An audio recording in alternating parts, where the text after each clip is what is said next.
Sahabat Fresh Juice, dimanapun Anda berada, saya Yofi dan Natasha dari Temple of Literature Hanoi, Vietnam. Kami mengajak kita semua untuk merenungkan Fresh Juice hari ini, Selasa 23 Desember 2025 bersama Ibu Ivon dan Bapak Yopi Taroreh dari Jakarta. Selamat mendengarkan.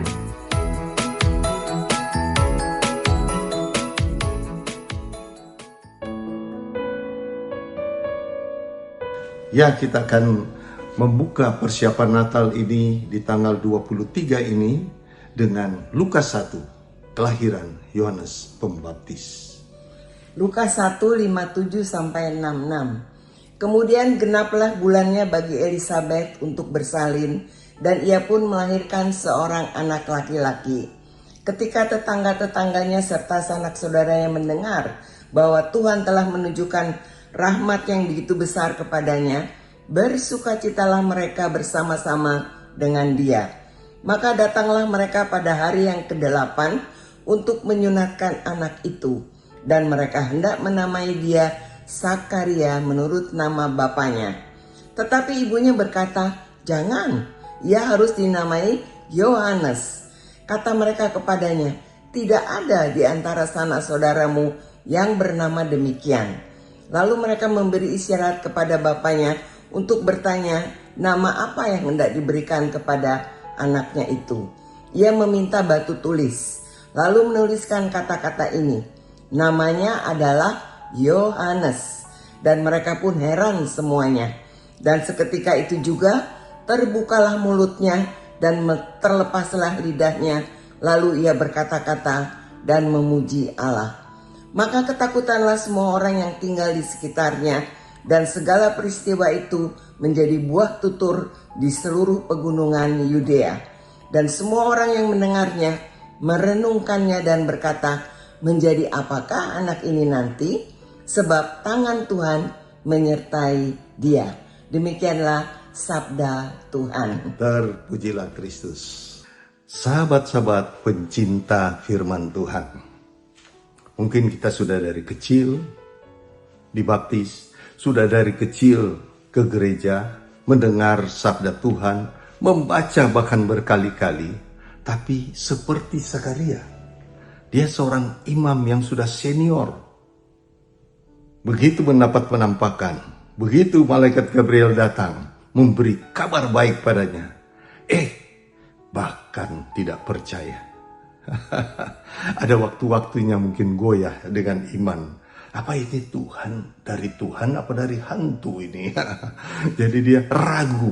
Apa betul? Karena apa? Dia punya alasan. Kita juga punya logika kan? Umur sudah sekian. Istrinya Elisabet sudah juga tua. Apa bisa melahirkan? Kabar baiknya bahkan diragukan. Ya, bahkan diragukan. Kita lihat pada bagian bacaan ini, bagaimana bahkan dia berubah untuk menjadi percaya dan taat pada perintah Tuhan. Karena apa? Setelah dia menjadi bisu. Sejak dia tidak percaya pada pesan Gabriel, karena engkau tidak percaya, engkau akan menjadi bisu sampai kelahiran Yohanes. Karena sudah dipesankan akan melahirkan seorang anak laki-laki, diberi namanya Yohanes. Jadi dia mengalami bisu selama 9 bulan lebih mungkin ya. Untuk itu kita melihat di pihak kita kadang-kadang juga ragu begitu, kadang-kadang iya enggak, ini suara Tuhan apa hantu ya. Beda-beda tipis kan. Tuhan, ya beda-beda tipis. Saya punya pengalaman. Suatu saat kami ingin menjual rumah.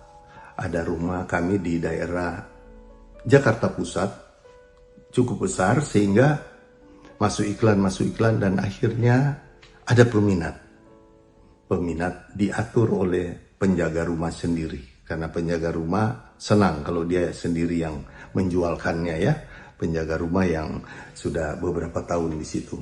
Nah, Begitu orangnya berminat, saya bilang, ya besok boleh. Wah, rupanya minatnya luar biasa, sudah semangat sekali. Berminatnya luar biasa, sudah cocok sekali lokasi, cocok harga, rupanya dia datang. Datang besok pagi, 6:30 pagi. Bayangkan ada orang mau bicara tawar-menawar rumah 6:30 pagi. Wah, betapa seriusnya. Datang dia 6:30 berdua dengan penjaga rumah. Dan singkat cerita, sebelum 6:30 doa pagi saya bersama keluarga, Tuhan sudah beri pesan pada saya. Nah, ini mirip-mirip Zakaria ya. Ini pesan Tuhan atau bukan? Saya diberikan ayat dari Roma 12 supaya bacakan sebelum bicarakan tawar-menawar soal rumah yang dijual. Bayangkan, saya betapa ragunya. Seperti Zakaria, saya sudah tua. Apa mungkin kalau saya ragu? Saya belum kenal pembelinya, kok tahu-tahu mesti bicara firman dulu? Bagaimana ya? Ya sudah, belajar taat aja lah. Begitu 6:30 mereka ketok pintu, mereka datang, saya sambut mereka, silakan duduk. Maaf, saya pegang Alkitab loh, Roma 12. Yang intinya, jangan membalas kejahatan dengan kejahatan, balaslah dengan kebaikan. Intinya, pembalasan adalah hakku, kata Tuhan. Jangan kita membalas kejahatan dengan kejahatan. Balas dengan kebaikan. Pada saat bicara itu hanya setengah jam sudah selesai pembicaraan. Karena orang itu berkata, saya juga Katolik Pak. Dia melihat salib yang ada korpus, saya juga Katolik Pak. Ya, oh ya, setengah jam sudah selesai, harga sudah putus, cara pembayaran putus, besok down payment, besok bukan down payment lagi, pembayaran pertama cukup besar di notaris. Ya, siapa nggak mau ya, sudah sekian lama mau jual, sekian tahun mau jual, nah ini laku. Waduh, harga bagus, sudah selesai. Besok di notaris, uang pertama dibayarkan, kemudian akte notaris sudah dibuatkan bahwa jika terlambat pembayaran kedua atau pelunasan, itu akan kena denda sekian ya. Kena denda sekian, itu biasa di notaris. Tapi pada saat selesai itu, sudah 1 bulan, 2 bulan, dihubungi kok nggak mau ngangkat ya orang ini. Kemudian saya kontrol rumah itu. Saya datang kontrol, penjaganya ada. Kaget saya, rumah sudah terbuka, sudah penuh barang dan sudah diduduki. Ya, karena rumah cukup besar, 1.700 meter tanahnya. Sudah diduduki semua. Saya bingung, ini siapa sih orangnya? Akhirnya saya selidiki, siapa pembelinya ini? Karena dicari pun tidak ada di rumah. Sembunyi mungkin, pokoknya tidak ada. Tidak mau ketemu. Ditelepon tidak mau angkat. Ya, saya bilang, ini bagaimana ya? Tanya Tuhan lagi, Tuhan. Katanya baca ayat. Sudah baca ayat, laku. Setelah laku, kok begini Tuhan? Rupanya Tuhan punya maksud juga supaya saya mengalami sesuatu yang indah di matanya. Cek rupanya preman kelas kakap pembelinya. Di Jakarta ya, kalau premannya di kampung ya kecil-kecilan. Ini preman kelas kakap. Ini bagaimana ngadapinya Tuhan? Ingat ayat itu. Jangan balas kejahatan dengan kejahatan, balaslah kejahatan dengan kebaikan. Berbuat baik terus, buat baik. Gimana ya Tuhan? Ya berdoa saja, pulang. 1 minggu, 2 minggu saya telepon, tidak bisa. Teman-teman sudah bilang, ya jalur hukum saja. Ya kita bisa juga pakai debt collector, bisa juga jalan-jalan lain. Saya bilang, Tuhan Engkau kan sudah bukakan jalan, bahwa bacakan ayat dan laku. Saya nggak mau pakai cara-cara manusia, apalagi kekerasan. Mau lawan juga kekerasan, preman lawan preman bagaimana? Nggak mau, saya nggak mau. Bukan bidang saya itu. Nggak mau. Anda tahu, cara Tuhan lain. Tanpa pakai pengacara, tanpa pakai debt collector. Nggak usah pakai. Tuhan yang atur. Tanpa biaya. Nah itu kan tanpa biaya, tanpa pakai pengacara, tanpa pakai debt collector. Tuhan yang atur. Dan hubungannya apa? Baik. Tidak pemaksaan. Anda tahu caranya Tuhan? Suatu malam dia bermasalah dengan seorang kampung di situ ya, ada masalah dengan anak-anak yang dipukulnya, berdarah, kemudian pokoknya masalah dengan orang kampung situ. Sekompleks itu, kompleks tentara di sampingnya datang menyerbu dia. Dan akhirnya saya ditelepon. Pak Yopi boleh nggak besok kita ke notaris? Oh iya, kenapa? Ada apa? Maksud saya mau pembayaran. Iya, saya mau lunasi. Wow, langsung. Udah ditunggu berbulan-bulan ini, hampir setengah tahun. Berangkatlah besok ke notaris. Tiba di notaris, pembayaran beres semua. Oh, terima kasih. Saya cek di bank, sudah masuk, sudah. Saya ambil uang sebagian, bagikan kepada penjaga rumah itu. Saya datangi, saya bagikan. Dan dia sudah tidak tinggal situ, sudah tempat lain. Dia bilang, saya sudah diusir Pak, dan sebagainya. Aduh, bukan masalah saya, karena engkau yang maunya sendiri dan yang mengatur semua. Saya tinggal beri berkat saja. Walaupun sebelumnya dia bilang, tidak perlu dikasihkan dia. Berkatnya sudah cukup. Anda tahu, saya tanya, kenapa ini orang tahu-tahu lunasi? Tadi malam jam 10, setengah 11 telepon saya lunasi. Dia bilang, untung tadi malam tidak dibakar rumah itu dan tidak dipukul dia. Kenapa?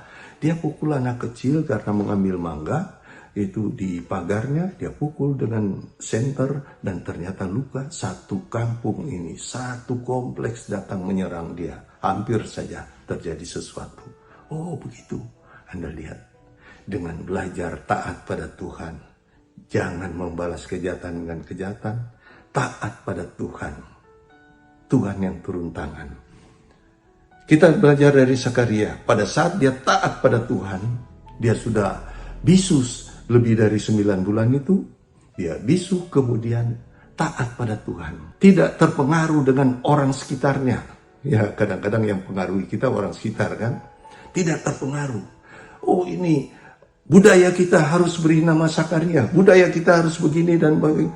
Tidak, dia bilang tidak. Jadi mau nama apa? Ambil batu tulis. Kalau Anda belum tahu batu tulis, zaman dulu itu orang belajar menggambar, menulis, anak SD kelas 1 itu di batu tulis. Saya masih mengalami itu.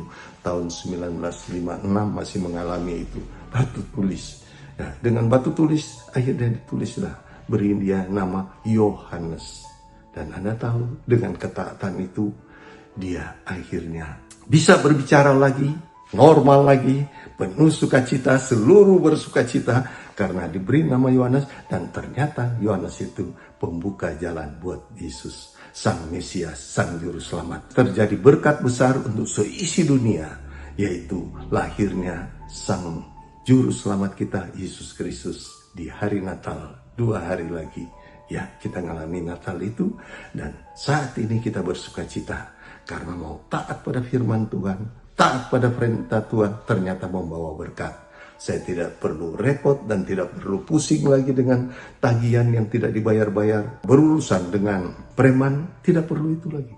Tuhan yang sudah turun tangan. Tuhan Yesus baik.